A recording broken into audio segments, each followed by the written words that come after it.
I've been asked by a client this week, can my son decide which parent he's going to live with after the divorce? This is a question that is often very difficult and can cause a lot of unhappiness on all sides, the parents and indeed the child.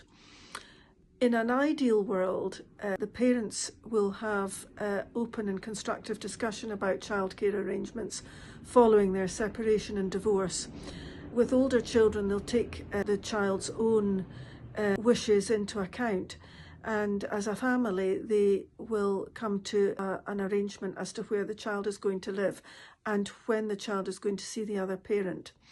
However, if those decisions cannot be made by the parents, sometimes parties do end up in court. And in that situation, it's the court that will have to make a decision as to where the child is going to live.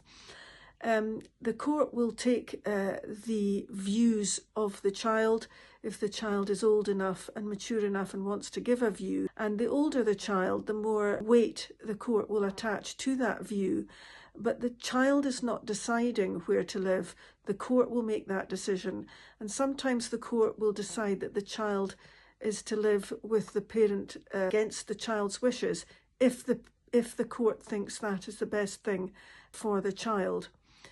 So the child is never the one who's going to decide. Either the parents will decide or a court will decide. But as I say, the older the child and the more settled the view of the child, the more likely it is that the child's views will be followed.